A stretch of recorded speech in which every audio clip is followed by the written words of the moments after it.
We're here with Maura Horgan, our Director of Curriculum and Professional Development in the district, and really our leader of our STEM program that our students are really taking advantage of in our district right now. So, Ms. Horgan, can you talk a little bit about our STEM showcase here and what this is for our students? Absolutely. Yeah, so the STEM showcase is an opportunity for kids who are enrolled in our programs at the middle school and high school that are STEM based.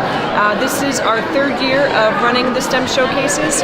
This is we do twice a year in this time of year, and then in May. So this is our fifth time having a STEM showcase, and so kids have an opportunity to really show off their work, their hard work in our robotics programs, in their pre-engineering courses at the middle school, and the engineering courses at the high school, coding, robotics class, engineering at the high school. We have multiple levels, and so it's really neat for students to see what other students are doing and to talk about the challenges they face and what they're learning about themselves and about their subjects as they go through this process. So it's a great day, and as there's over 200 kids that we have involved, and that's growing every year. And I think the neat thing that I saw this morning is, and what you just mentioned there, the courses that you're talking about weren't around 4 and 5 years ago, and I think the growth of that has been spectacular.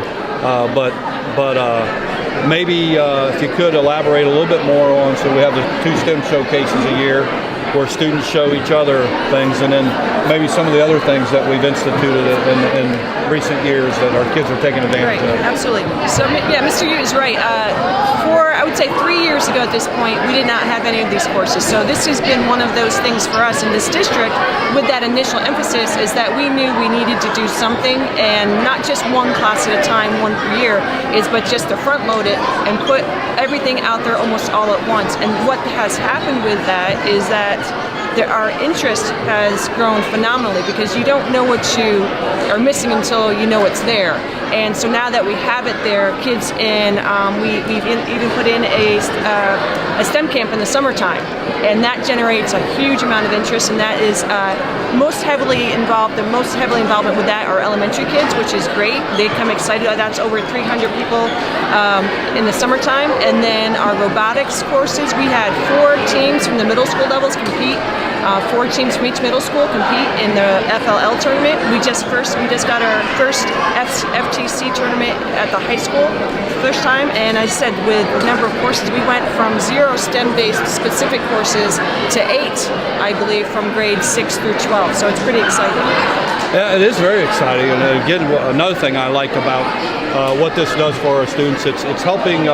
We have high school students presenting to middle school students, and it's recruiting for courses at the high school that I've noticed. So that was great. So it's neat. Another thing too, you're right. It's recruitment. It's a recruitment tool, but also too, what you see in these kids and the person behind the camera is part of this too. Is the leadership skills that these kids are developing.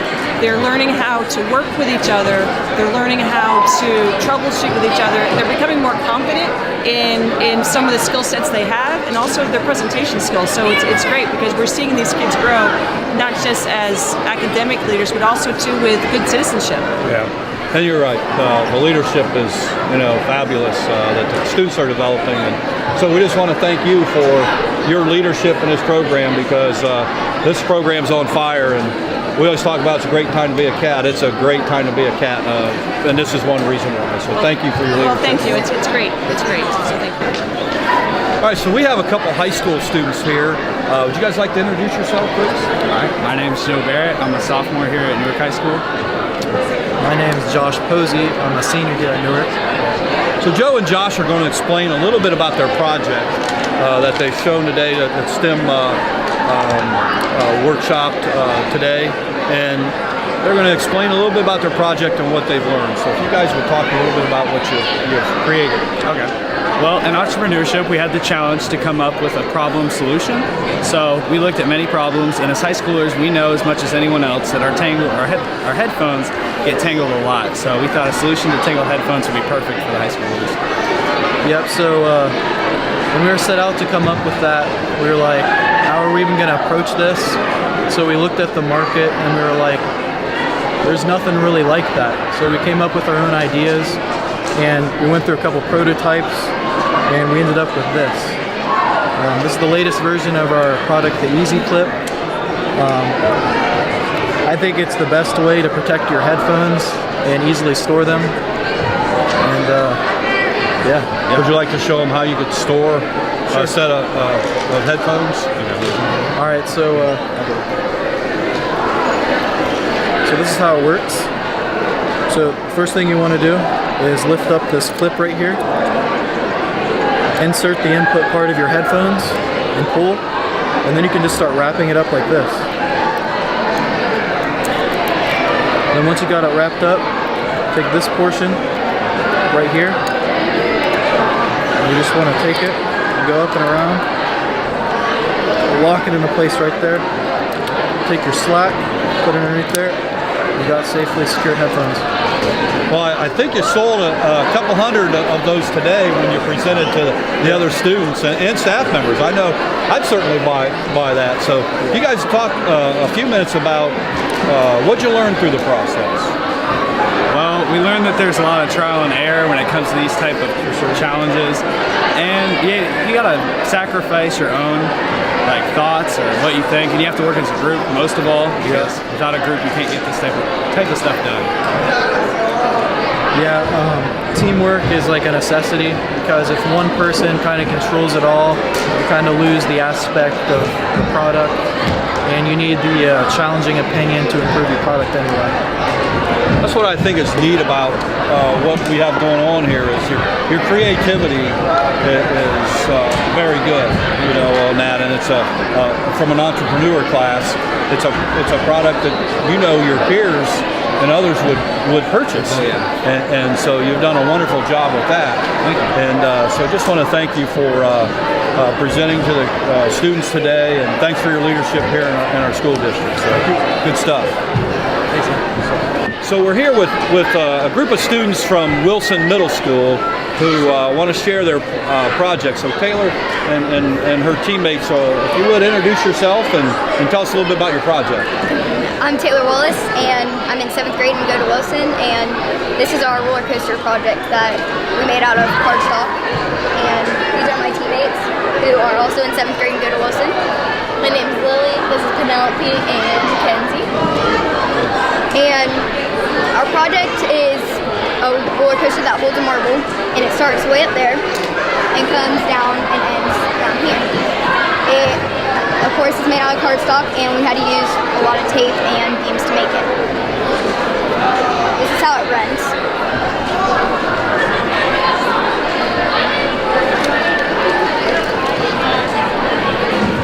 And as it's going, the hardest part was the turns, because it's just a lot of angles.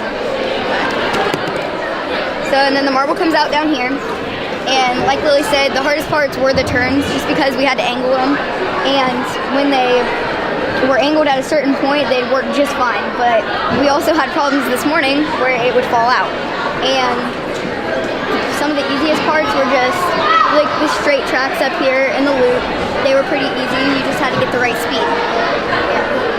So a really pretty neat project. I know when it came down and hit, it kind of bounced up. So I'm thinking if that's a roller coaster ride, I'm not riding it already because it's too big a thrill up there. But it's a well-designed project. So talk a little bit about what you learned when you developed this. Okay, so when we learned about this and stuff, we had to tape a lot of things together or else it wouldn't be sturdy. The first thing we had to do was make the structure. That's the first thing we did, was just these blue and green things. So we learned that you had to start with a structure before we added anything. We also learned that you have to listen to every idea that you can get and at least try it, because if we don't, it won't work, or we could never try it. Yeah. So you're listening to ideas and you're working together as a team, and some things succeeded and some things failed, but you kept trying, right? So that was awesome.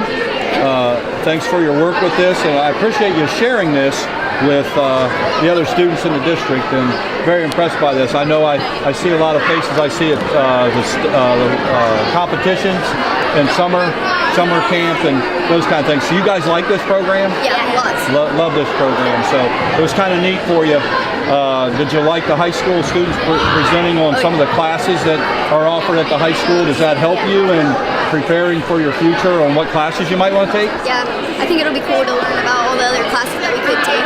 Yeah, so that's good stuff. So thank you, girls. I appreciate it. Thank you. Yeah. So again, projects that we've shown here and watching our students interact today and share are just wonderful and something that's really neat about our program right now. So I know you ladies did a fantastic job. So what is it, ladies? It's a great time to be a